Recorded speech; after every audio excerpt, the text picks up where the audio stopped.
Hi, everyone. Thanks for joining the webinar today. We're just waiting a little longer to get a few more participants in. So please stay signed in and we will start shortly. Thank you.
Hi, everyone. Good evening, and hope you are all staying safe and healthy. Thank you very much for joining us for today's webinar series. Today is the first webinar of a five-part webinar series organized by the Slascom Marketing Forum, and we're going to talk all about a topic that I'm sure is a hot favorite amongst all of you, and that's marketing. My name is Kushlani De Silva. I am a marketing strategist and consultant, and I work with various technology companies on their marketing efforts.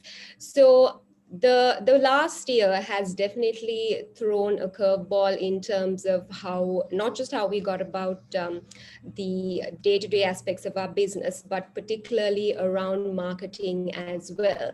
And we thought that it was the right time to bring together speakers and experts from different and versatile areas of expertise, just to talk about how you might need to navigate your marketing journeys, not just into 2021, but into the rest of the years as well. So this webinar series is targeted not just for marketing professionals, it's for anybody who has a stake in marketing. So whether you're a CEO, whether you're in business development or sales, simply if you want to either start your marketing efforts from scratch, or if you're really looking to accelerate what you're already doing, expand into new markets, this webinar series is targeted to guide you across those efforts. So today's session is targeted towards talking all about experiences. And these experiences, and you would have seen our panelists for today also come from different backgrounds with different areas of expertise. And these experiences aren't always successful. There are some which don't work out as well, but that's all part of the process. And I think you potentially learn a lot more from those campaigns or events or whatever that you might have run that probably didn't yield the results that you expected. But it's a learning process. Marketing is something that's unpredictable, volatile, but that's what makes it fun as well. So before we kind of get into the session, and before I introduce today's panelist, I would very quickly like to invite Mudit, who's a panelist also for this session, Mudit Uswata, who is Director of Sales and Marketing at Calci Technologies, to talk a little bit about the Marketing Forum, what their vision is, what their goals are, and so on. So Mudit, over to you to give us a quick overview on the Slascom Marketing Forum. Sure. Thanks, Kushlani. And before I jump into giving you guys an overview about the forum, I must first thank Kushlani and Pubudini and several other members of this forum, including Dilanga, who is the Slascom rep seconded to this forum, for putting this event together. And they have essentially not just put this particular webinar, but a series of webinars together for you guys, essentially our membership, particularly the sales and marketing folk among our membership, to share experiences, learn from each other, and this is what we want to drive through the forum. So this is essentially one prong of activity of the marketing forum, one strong pillar of the marketing forum, so to speak. So the marketing forum at Slascom has broadly two things on our mandate. So we are essentially the forum that is responsible for driving visibility for the industry. So that is putting the brand of Sri Lankan IT and BPM out there in the world, which is a very important thing. And the video that you guys saw at the start of this webinar was one such piece of collateral that was created by the forum, and is now circulating in different target markets in various forms. My apologies, I think the audio didn't quite sync well when that was playing online, but you're free to go take a look at it at leisure. And I'm sure you'll be quite impressed with a lot of the collateral that has been produced so far. One key area of activity is putting the message out about the Sri Lankan IT BPM industry. And the second area of activity is to drive leads, is to drive business for the membership and for the overall industry. So in this regard, we are doing various activities, including what we call a global referral program, which is being rolled out right now as we speak. It's we've already got a set of Sri Lankan companies signed up for it. We are in the process of going out and essentially signing up folks from the Sri Lankan diaspora who are well placed to refer business back to the country. So this is I think the very first time that export-oriented industry is trying to leverage the expat community in this way, and it's a very exciting program. We hope to do a lot more with it, but without going into too much detail, I think there's a lot of details about it that you can check out on the Slashcom website. So that is broadly the mandate of the forum, and one thing that cuts across both of these pillars of activity is the fact that our membership needs to be skilled up. Our membership needs to learn about what's been successful for others, what's failed, and essentially try to learn from each other. And it's with that intention in mind that we've introduced this series. So please do get involved, follow along, and if you think that your company has some interesting experiences to share, please reach out to Kushlani. Thanks. Fantastic. Thank you, Mudit. So that's Mudit, needs no introduction really. So Mudit heads sales and marketing for Kelsey Technologies, and we're really excited to have him here because one of the questions that we got as a potential area to cover in today's webinar was to talk about how to take your product into different regional markets. And Mudit, in his time at Kelsey, has a lot of experience doing that, particularly going into markets like UK and Australia. So thank you for joining us, Mudit. And of course, we have Krishan Dimel, who is Chief Marketing and Corporate Affairs Officer at 99X Technologies. And Krishan is not just an IT professional, he also has experience in financial services, and he's had a long-standing involvement with SASCOM as well. And Krishan oversees marketing at 99X Technology, but he also contributes to the business development and customer support functions, which are two areas that need to work very closely with the marketing function. So very excited to have Krishan with us today. Thank you, Krishan, for joining us. And then, of course, we have Shehan Selvanayagam, who is the Managing Director at Loops Integrated, which is one of Sri Lanka's leading advertising agencies. And Shehan's experience comes with working different industries, having them move from Sri Lanka into global markets. And really, they work with over 200 brands in 15 countries. So we are really eager and keen to hear Shehan's perspective on some of the journeys that he's seen his clients go through as well. Okay, that's all for the introductions, and we are all set to move into the session.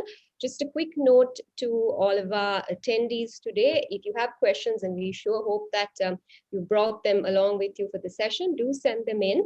You can send them in via chat, and we will take them either during the course of the session, depending on what the panelists share, or else there is a Q&A allocated at the end, towards the end of the webinar. So we'll be taking them either during the session or at the end. So diving right in, I think, again, given last year and given how much marketing was impacted with everything that happened with, so much of our work coming online, I think it's safe to say that marketing as a function and as a discipline, cutting across the strategies that we implement, our teams, our KPIs, everything had to evolve really fast, especially last year. But many organizations, if you look at where they started marketing, like day one of their marketing journey versus now, there would have been significant differences in how you approached it. Again, the team you had versus the team you have now, or the strategy you had at the beginning, how your KPIs change. You might even have had a difficult time convincing your CEO, to invest in marketing back in the early days. So I'd first like to ask Krishan, based on what you've seen at 99X and in all of your other years of experience, how have you seen marketing evolve, not just as a function, but as an essential practice that any organization should have? Sure, thanks. How I see it is, in terms of the actual work and what you do, is twofold. So one is in terms of your employer branding, the branding that you would use to in a local setting attract talent, and that's one key area. The other is in terms of the business development, lead generation, working with your target markets, the prospects, and in that. So when I joined 99X in January 2020, and it's almost like within 3 months my role had kind of changed, because things took a very rapid turn, and it went from more from the branding side to a lot more on supporting business development. Because say around March last year, we really didn't know how things would turn, and I'm sure our company would not be the only one who would have gone through that cycle, with its new service offerings, or new pieces of collateral, or rethinking how you would allocate your budgets. In some cases, you may not have had the budgets you wanted. So all of those would have been things on the ground which you had to deal with. So from a role point of view, for me personally, it was having to take on ownership to support the business development or the customer acquisition, as we call it, having in place certain meetings, and for example, even using tools to make sure that we have our pipeline, we have those actively nurtured. Those were some of the changes that I saw from the model or what we had before. So those are maybe just some initial thoughts. I'm sure the others would build on that. Fantastic. Yes, thank you, Krishan. And I think as marketers, we are always used to having our initial budgets cut down. I think that's almost in our genes. But then suddenly, when you go from small budget to zero, I think you just have to realign your thinking and really get everybody's heads together and figure out the best way to go about it. So that's great insight. Thank you very much for that. So Shehan, on to you. How have your clients really progressed in their marketing journeys? And particularly last year, how have you seen them adjusting and really coming out of a pretty bad situation? So, I mean, of our business, a significant portion is actually on digital. And for the past 10 years, we have been telling everyone, go on digital, be on digital. Digital is the future. It's the bomb, it's the channel. And just COVID has to come and say, oh shit, everyone's on digital. And then the entire thing has to change overnight. I mean, before COVID, companies were spending less than 10% of the advertising budget on digital. Overnight, it changed to 20%. The Asian norm is 40%. And people moved from a lot of result-oriented campaigns. They started shifting a lot more things. And people are right now, what we realize, especially in the digital space, people are bored with Facebook. So now people are getting on Instagram, getting on TikTok, getting on Quora, getting on multiple channels, because they are stuck at home. They're browsing a lot of content. So digital has really leapfrogged significantly, both in terms of marketing and in terms of technology solutions. People are looking at digital solutions, shopping online, Zoom platform, how they can do certain things online. So it has significantly changed, and something which every technology evangelist has been preaching for a long time, saying get on digital. Just a virus has to come and actually change the whole industry completely and actually propel the IT industry and digital marketing industry significantly forward. So that's something that has helped significantly. I mean, yes, if you look at marketing size, yes, companies have allocated a bigger portion of their budgets for digital. That was with the first wave in Sri Lanka. But when the second wave hit, companies' overall budget shrunk. So then I think they cut down even further. So then I think now companies are taking okay, the vaccine is out there. We can see the light at the end of the tunnel. Let's see what we can do. So that's how marketing has kind of evolved in the journey. Okay, brilliant. Yeah, and I think this was this go digital, do it, kind of vibe is always there. But then I think it just came to a point where you really had no excuse to delay it further. That's great. Thank you. Thanks for that, Shehan. And Mudit, how has Kelsey's journey been? Not just in the last year, but you would have seen all the dips and spikes, everything that you had to go through, how you would have had to realign priorities depending on products, depending on markets. What are your experiences in terms of that evolution? So in terms of thinking about the excuse me, marketing evolution, if I start from the beginning,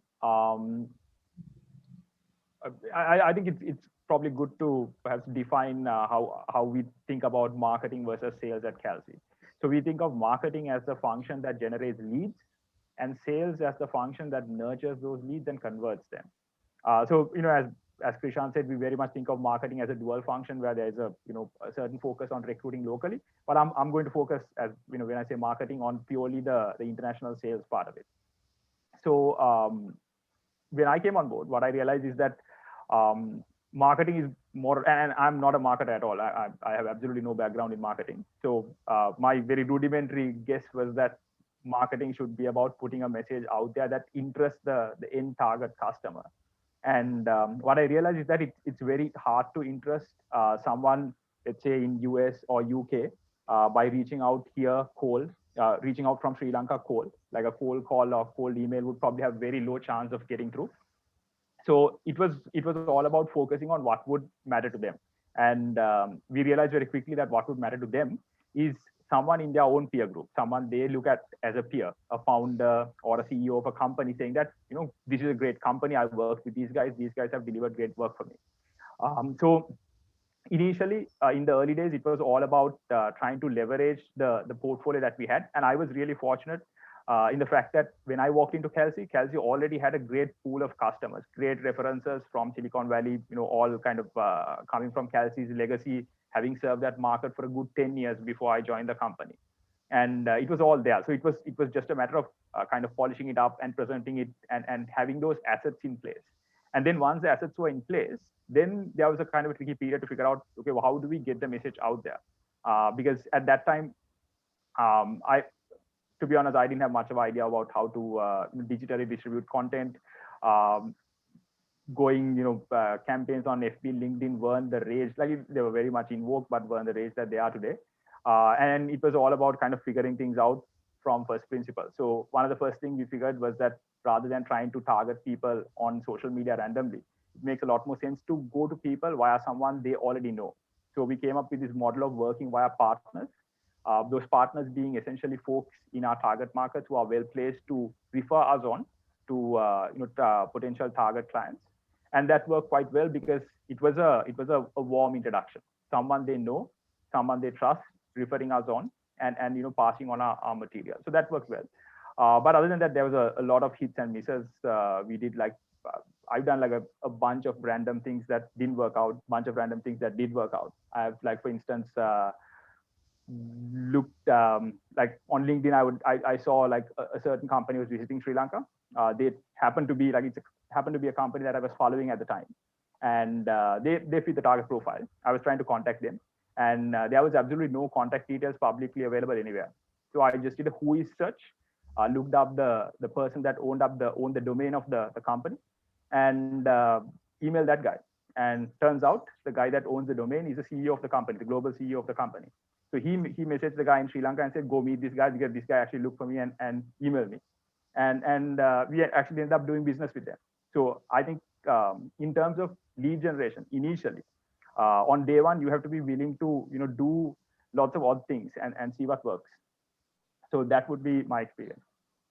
Okay, again, thanks, Mudit. And I think what you mentioned right at the beginning is probably one of the things that companies struggle with most, because you have a product or you have a service and then you know what it does, but how do you translate that into the value that the customer gets at the end of the day? And I think that's at the heart of any marketing campaign or message, even if it's something as simple as trying to put your website together. So I think that that's really key before you do anything else. I think you need to take a couple of steps back and figure it out. And then, like you also said about outbound, how sometimes you just need, just like what you did, you just need to go out there and figure out whom to get in touch with and just go and send a message. So yeah, just like that, so lots of hits and misses in marketing in general. And I think you trial it, without putting yourself into too much of a risk. And then if it works out great, then you know that that's the approach to take forward. Thank you, Mudit.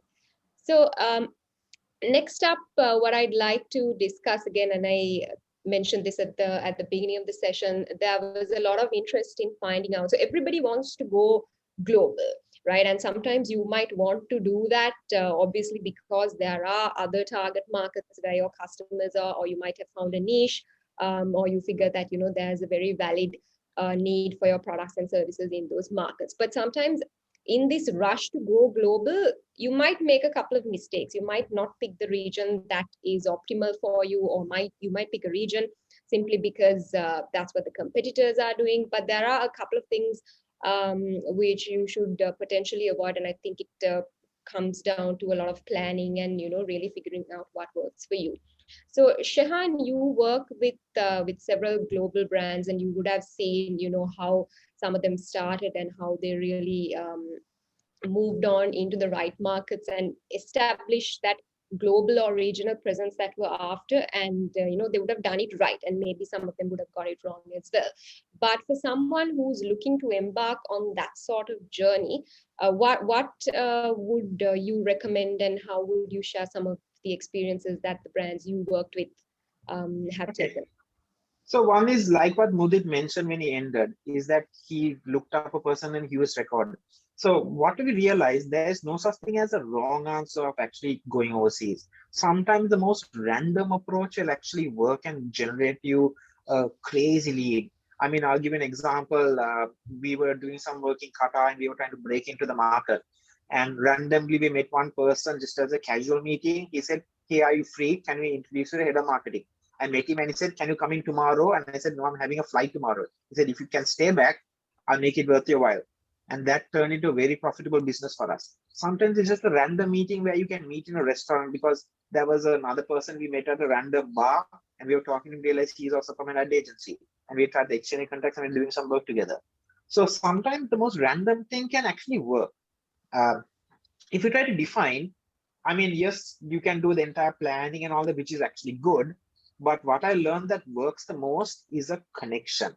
A connection is someone in the respective market that can actually help. Like, I mean, example, I'll tell you, we do work in a random country, Samoa. Population is 200,000. There's only 2 Sri Lankans there, and we work with one of them. Crazy market, and we are doing a lot of work in the market just because of one person over there. That's something what you realize. So what we realize is sometimes the people whom you know and how they can help is more important. All your research, all your website, all that, because that actually speaks volumes, and the referral makes a lot of sense. Also, something what you realize is a lot of companies think that they want to go after established markets like US, UK, thinking those guys are rich countries. I've learned, and probably a lot of companies here on this group, also Mudit can confirm, is that going after markets that make sense for you and going after markets which are a little bit different, off the beaten path. I've heard of companies doing a lot of work in Nigeria, doing a lot of work in the Scandinavian countries. There are a lot of other markets out there apart from US. But for some reason, with the mentality of the web and with watching TV, we always think US is the best market. We need to go there first. I mean, yes, you need to go there, but there are other markets out there which you can approach. I mean, if you want to get into the process of how we look at it, so I'll explain to you my process. One is what we do is we sit down, map down in terms of our company and what market makes sense. Sometimes it may be US, sometimes maybe a random market, it may be a crazy market in terms of that. And then we go and research. So I'm in the marketing field, so I look at researching companies and agencies which we can partner with. So just do a Google search, research all the companies, all the agencies whom we can work with. And then we figure out what we're going to sell. Companies don't want to hear your portfolio. They don't want to hear it. They want to say, what can you do for me? What can you do for me? Very strict. They don't want to see that you do 101 things, you do software developer. They want to see very specific things about, hey, I can solve your problem. I can get you an opportunity. Sometimes, I mean, cold calling doesn't work, but cold calling can work. So brute force cold calls sometimes work. I mean, I have done 500 cold calls in Australia and got only 1 meeting. And we have also done cold calls in certain other markets, which were at a 10% conversion rate. So that's quite good in terms of getting meetings. Another thing, this is something which we're doing through Slash.com with the referral program, which I've done successfully in the company, is leveraging the Sri Lankan connections overseas. We have a lot of good Sri Lankans overseas who are very well placed to help you. And like I said, Sri Lankans know Sri Lankans, you would have a relation, a family friend or something like that. If you can leverage a Sri Lankan connection overseas, that can help you significantly with your business. And also in terms of targeted marketing campaigns on digital, yes, it's a hit or miss. You spend a lot of money, but like I said, that can also help you with some of the conversion rates in terms of that. Yeah, that's essentially what we looked at. Yeah, great point, Shehan, about the use, how you can use connections. I think often we don't even really think of that too much, but I think that's great that you brought that up, and something that we can definitely use. If anyone's got plans to move into some of these markets, that's definitely an option that you can explore. Uh, Circling back again to Mudit, and so Kelsey's moved into UK and the Nordics, and then Australia. So how did you figure out where you wanted to go? What factors played a key role? And if you can tell us a little bit about that process and how you got about it, I'm sure the audience would love to hear that. Okay. So there's a few things that we looked at when we were trying to figure out which markets to go into. Of course, there was a lot of exploration done up front. Like we've gone to different international events in different countries, spoken to people from, those used to generally be melting pots of people from, various countries coming together from the IT industry. So actually quite useful as research, even though, the expectation at the time was to get leads. It ended up being more learning. So the few things that we look for were, firstly, are these people that we can actually work with, in the sense, do they speak English? Can they understand us? Can we actually understand each other enough to the point that we can do business? Because with certain Central European countries, for instance, we found that was a real barrier. Like it was hard finding clients that could communicate well enough to work with us. And communicating, now when you're working remotely, the ability to understand each other is essentially everything. If you can't understand each other, then everything is going to go wrong. So that was one thing. Then we looked at which countries really would be interested in the type of long-term partnerships that Kelsey wants to strike. So essentially fit with our business model, more or less. So there were countries that want to do a lot of short-term business, but from a business point of view, for various reasons, it doesn't quite fit our business model well. So we looked at countries where the business model is also well aligned. And then thirdly, it was, I guess, it kind of gets decided for you. It's not something that you can really decide proactively on your own. It's where do we have the connections? Like where do we have I think Shehan really covered that well. Partnerships, how do we go to market? Who do we have on the ground? Who can drive the first set of, first contacts with prospects, introduce us to the right people and so forth. So it just happened that, in certain markets, we found those people, we found a partner to go to market with. And from that point onwards, I think what you must look for is a virtuous cycle. You must onboard a client. And I think this is common for any services business, particularly. I think it holds true for a product business too. But for a services business, I think this virtuous cycle of onboarding a client, working really hard for them, proving to them that you are a good, reliable partner, and that they should at some point sing your praises to their friends. That really has no other substitute. So it was always that. Like in every market, we got in with one client. We convinced them that we were worthy partners, and they ended up essentially being our ambassadors. And I can't really think of any other way to really, there's no other magic bullet to bypass that process. Yeah, okay, that's great. And what you mentioned at the beginning, Mudit, I think I have some personal experience there as well with events. So you might figure out a potential country that you want to explore, and there might be events that you do there, and you might make a certain investment, say, for example, to sponsor one of these events. And like you said, you expect leads, but that doesn't always happen. But I think even if your initial goal or the initial KPI you had in mind, even if you couldn't achieve it, I think you mustn't discount the fact that you get to learn a lot, because you're there, you're at the booth, you're going around talking to all of the other vendors who are there. You might be talking to partners. So I think and again, there is definitely a justification for the investment that you made, because you are on the ground, even if it's for that short period of time, and really surrounding yourself with everybody else who's there and learning a lot. So that's great, fantastic, great to hear that. And so, Krishan, now I'm sure in decisions like this, you think of it not just in your chief marketing officer role, but you are also, thinking of how it's going to contribute to the business development and the support function. So, you probably have a lot of hats on when you make decisions like that. And 99X has actually gone through that whole regional expansion phase as well. So what are your insights, Krishan, for our audience in terms of how you can figure out the right markets to go to and what they should be thinking of? Sure. So in our case, we are off the beaten path in that sense, because almost 90% plus of our business is in Norway. And when the pandemic and some of that was unfolding, it came to a point of what do we do? So we looked at seeing, okay, is there opportunities locally that we can do as a risk mitigation measure? That was one. But what kind of worked out and where we aligned ourselves was to say, no, there is enough opportunity in Norway, in where we have our strength. And how can we now really use that strength to generate more business?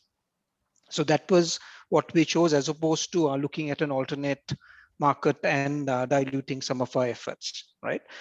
So just to share a few things which I've tried. So one is, as I joined 99X, I started being quite active on LinkedIn, first connecting with our customers, having them as first connections, then using LinkedIn Premium, in some cases pushing direct messages content out.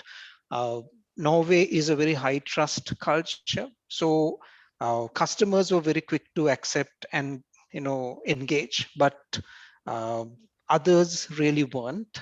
So, but wherever there is a connection to someone, so for example, a common board member, or there is some association where I've seen success there, where they're willing to connect and actually have some engagement. We also tried another approach where we looked at key influencers who had ties within LinkedIn and their first connections and the companies that we were prospecting. But again, overall, that didn't come out too successful either, even though we identified in some cases they were more acquaintances rather than actually people who they know or know well enough to make that connection for us. I think there's also a cultural aspect, though they are willing to be a reference, sometimes they may not be as keen to go and do that introduction. So again, maybe taking a bit of history, right now, 99X has one Norwegian employee, which is our chairman, and he sits in Norway. Everyone else is back in Sri Lanka. So how does that practically work? Whenever it comes to even some of the local language content, we tend to do that with his support.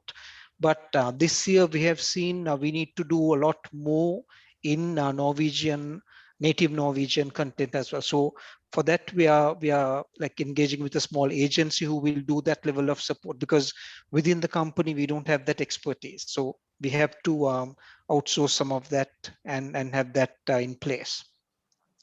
So you can also see some of this with an interesting event or something in the company. And for us last year, that was a rebranding that we had. So that became kind of a trigger for us to really invest, do a lot of press and PR in the Norwegian newspapers, in terms of some of the campaigns with that rebranding, which we saw some very significant results. So during October, November, we have seen the highest amount of traffic that we have ever seen from Norway, the most amount of interest. And we have also been able to use that to get more budgets for this year. So which is maybe a lesson to is, if you can show some results, you can definitely see some response, which I think is a good thing to remember. But the challenge is, in our case, because we deal in specialized product engineering services, the sales cycle can be quite long. So 9 to 12 months, maybe even 12 to 18 months in some cases. it takes time. So in that case, you may not be able to show results, but you can certainly show engagement, interest as some of your results. Great, fantastic. Right, thanks, Rishan. And I like that the power of networking and relationships was echoed throughout all three of your answers. And like I mentioned earlier, it's something that we often forget and don't pay a lot of attention to. But there's so much of a multiplier effect if you actually invest in those connections and really using your network as a way to leverage getting your brand across. So before we get on to the other question, I'm going to divert slightly because we have a question from the audience in terms of marketing in Sri Lanka. So obviously, if you're starting off in Sri Lanka, this is your first priority. You have to figure out how to establish yourself in Sri Lanka and build your brand here. So just to summarize, can we talk a little bit about strategies, marketing strategies within Sri Lanka, especially in Sinhala and Tamil? That's what the question is about. So I'll just keep it open for either of you to pitch in a little bit about So that. I think I can do, because probably compared to the other two companies, I do more marketing in Sri Lanka than the other two. Yes. Now, there's two things. If you're a service-based company and you're trying to sell B2B to other companies, there are two simple methods that work. You wouldn't realize the power of a connection. I mean, that all it is 6 degrees of separation. You can always figure out a connection with another person. If you have a reasonable enough friend network or acquaintance or colleagues, whatever, you can always figure out a connection with someone else. And always is so easy to figure out a connection in Sri Lanka. So if you want to get a meeting, that's one thing. And also something which I realized also in Sri Lanka compared to other markets, cold calling works. If you give me a name of a company, I can just go online, research who is the head of marketing, who is the CEO, and I can easily call the person. And the beauty of right now, gatekeepers like receptionists, operators, they directly transfer it to the person. And almost 90 to 95% of the cases, I've always got through calling the general and speaking to the person. So a simple method of just calling general and speaking to a company, and you can easily get the CEO. It's so easy. Because people allow and accept, they don't see it as a hindrance and all that. And most companies are fairly comfortable.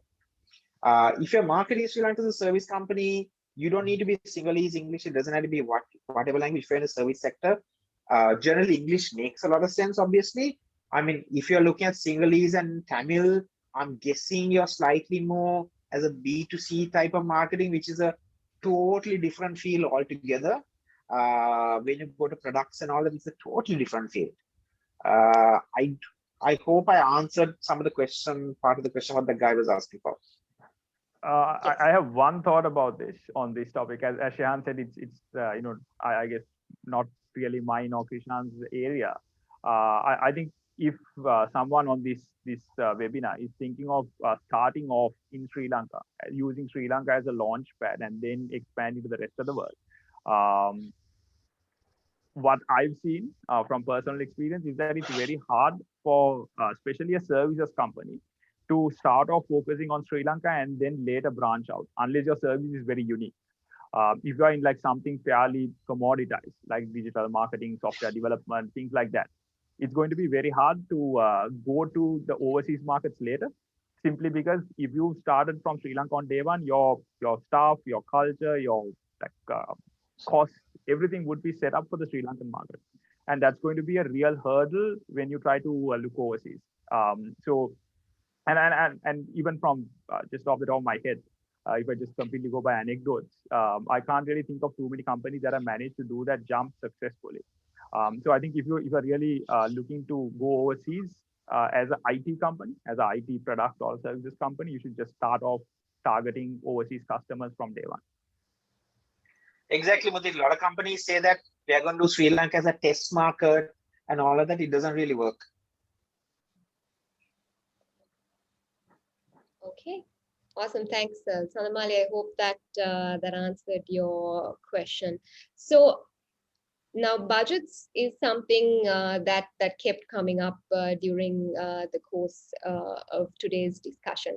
And when it comes to budgets, obviously, you don't have an unlimited budget. You're generally given a certain amount and you're asked to allocate it based on your priorities.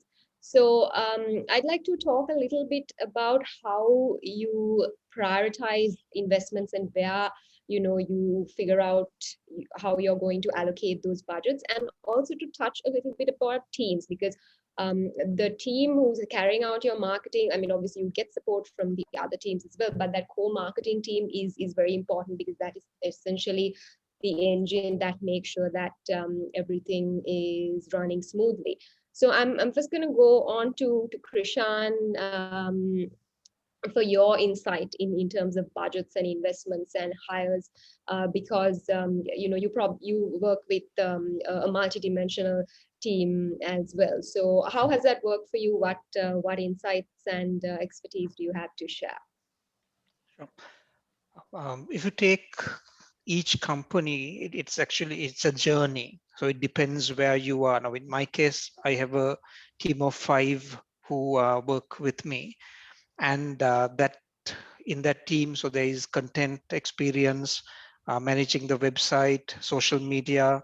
We did 2 hires last year. One was a very experienced designer, kind of like an art director, right? And the longer term idea is where we use that as a service that we can offer our clients as well. And we also got more expertise in terms of video. So as a team, that's who I have. But if I go back maybe a couple of years, there's always been at least 2 interns who have been in the team, adding that level of muscle and capacity to the team. When you take your budget, so it will be your team costs, then campaigns, promotions, sponsorships, PR. So there'll be a range of things. And the first place is really what are you after? So within your leadership team, what are some of the challenges that you want to address, or what are some of the results that you want to obtain? And that would give you indication of where exactly you would want some of those budgets to be spent actively, right? I mean, even these days we're having conversations, okay, let's hold back on some of this and do more of this. And that's not a time where it will pass. As things change, you will have to reprioritize and say. But essentially, depending on what you're after. So if it's a case of really working actively to make sure that you get the right talent in because you see opportunities but you can't staff, then you may do a lot more focused campaigns or promotions on that area. But if you see you have to really focus on your funnel and the lead generation side of it, then obviously your target market, whether it's press or campaigns, whatever that you do there, that's what would take priority. So, but it's not something that you say, okay, this is what we'll do for the next 6 months. You will have to keep adjusting. Absolutely. Thanks, Prashant. Shehan, keen to hear your thoughts on teams and budgets as well. So in terms of budgets, like I said, if you're lucky enough to have an already established overseas presence, my personal recommendation, your budget should be in terms of investing in your current markets, investing more because those are the markets that will give the most amount of return, then investing in new markets.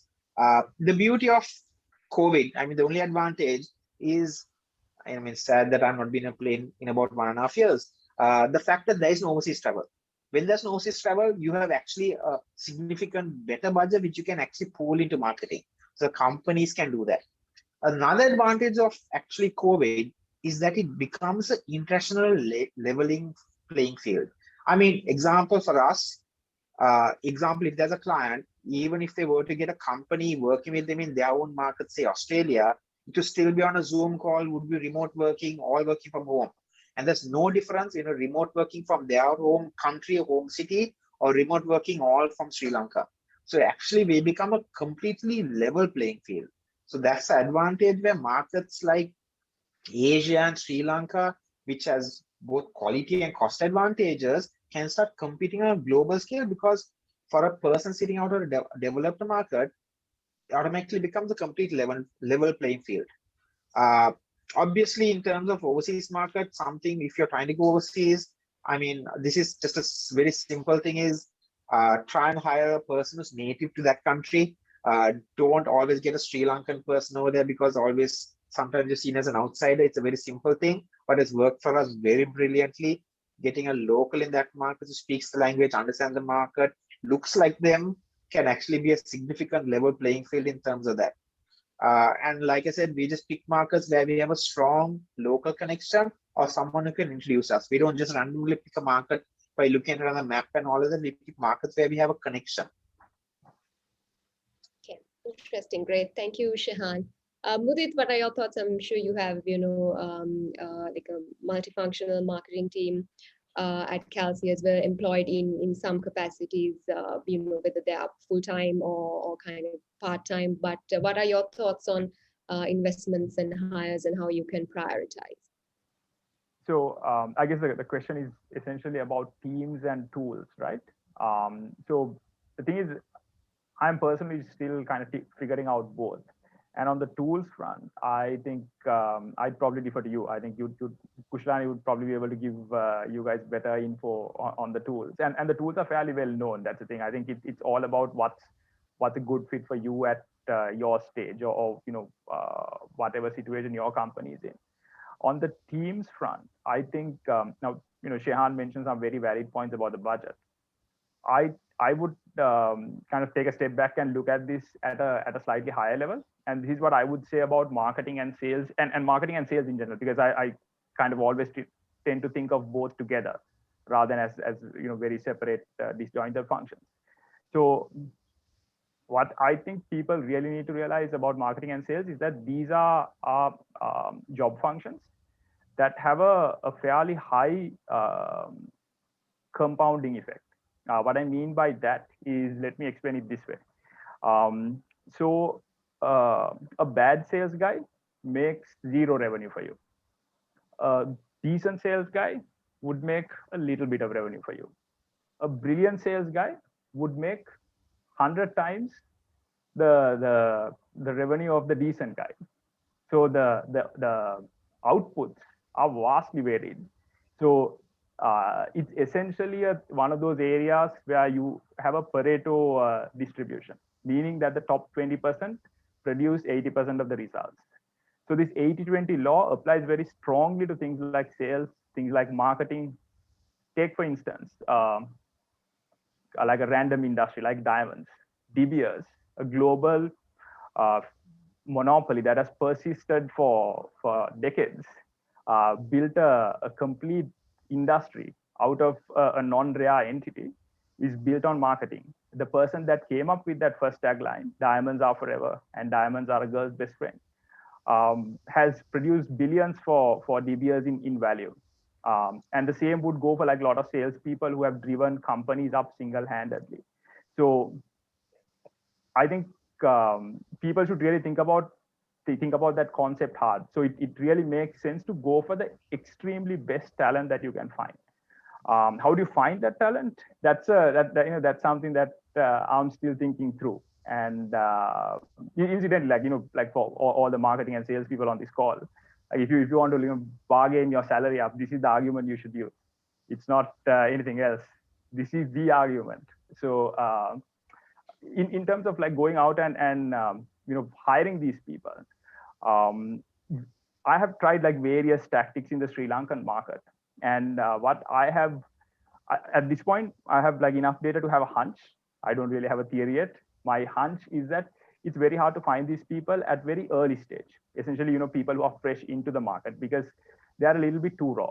And it's also very hard to find these people at senior levels in the market, simply because if you have been a top performing marketing or salesperson, most likely you would have gone up the ladder further, and you would not now be back in the market as a marketing or a salesperson. And transferring a person like that into your company would most likely be prohibitively expensive. If it's not prohibitively expensive, you're not probably thinking of one of those top 20% people.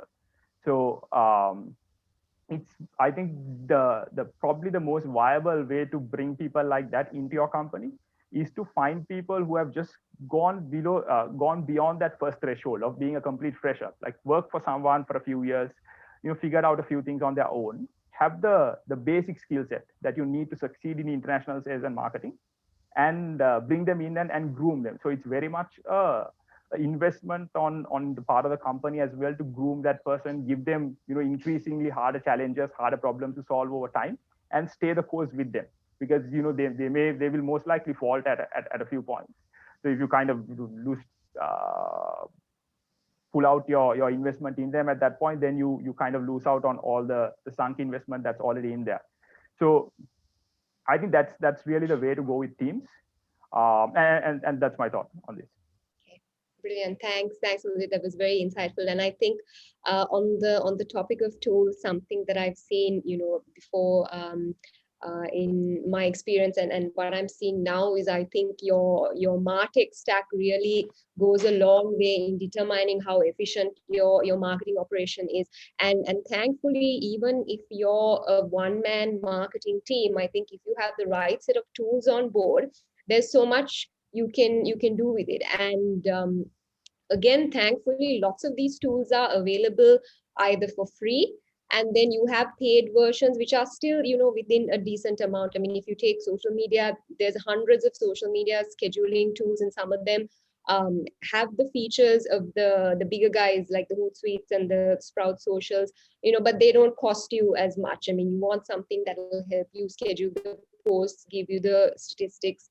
Same with tools like ContentCal, even things like HubSpot, you can still customize it so that it fits your budget, and you don't have to spend a massive investment. But yeah, I think tools play a really large role in making sure that your marketing operation is very efficient. And I hope the audience here also is using a good set of tools. And even if you're not, if you're trying to do something, just search for it. I'm sure you can find a tool. I mean, there are tools right now where you can get websites up and running super quick, without having so much of coding and so on. So it's really made life easy. I think for me as a marketer, I can say it's definitely done that. So if you're on the lookout for tools, just keep searching. There are plenty of options out there that can help you. Right. I'm going to. I know we're at the top of the hour when we were meant to finish, but there are two questions, so I'm going to run through them real quick, and I'll keep it open, so either Shehan, Mudit, or Krishan, you all can decide how you want to answer. So the first one is, how important is the contribution of tech directories such as G2, Crunchbase, etc. in driving leads? Mudit, maybe that's something that you want to take? I definitely do use these tools. I think it makes a lot of sense as information gathering points. But beyond that, for instance, I think if you kind of expand your sample a little bit, like if you get on things like Angel List, there are, I would say, sort of guerrilla marketing tactics that you can do. You can be an investor on Angel List, approach companies, for instance, wearing that investor hat, and then do a little bit of a bait and switch strategy and try and sell them services as well. That type of thing, it works sometimes, but I think it's always going to be this bait and switch strategy. So I would primarily use them as information gathering points, not really as lead gen platforms. Sure. Krishan, Shehan, any thoughts? Not very active on those areas, because mainly in the past we have seen a lot of success through referrals coming in for us. So we have seen that route being what we have explored the most. Right. Okay. Yeah, I've not used any of these. Okay. Right. The other question is, does the success of other Lankan IT companies help to get a foothold in a new market? Do you have any examples? Maybe I can start with one. This was a conversation probably just a week ago, and we were speaking to this agency, and so they want to know what are some of the other companies in Sri Lanka that are large. And we said, well, IFS has a center with maybe close to 1,500 people, and like they were amazed, right? So that's just one, that because in a Norwegian setting they could relate very easily to Sweden. So what Vertusa didn't make as much of a connection, but um, IFS being here definitely was a plus. So as long as you can find the companies that they can either relate to or see being more suited with what they have in mind, definitely it will open up an opportunity. Sure. Thank you, Sean. I mean, I'm not from the industry, but I'm not technically an IT company, but I have come across so much companies in Sri Lanka who have made it big overseas, but sometimes they are not really well known in terms of what you call the public eye. But there are companies like all the people on the call also, including or 99X, all the other companies that made it big, but sometimes you really don't hear it in the Sri Lankan media.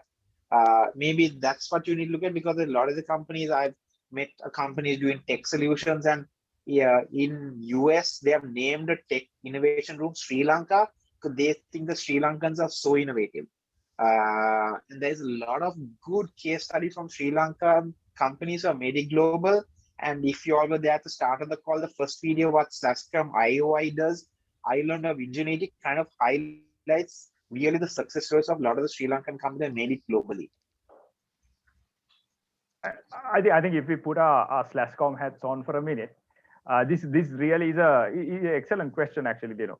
So must commend you for putting that forward. I think we don't do this enough.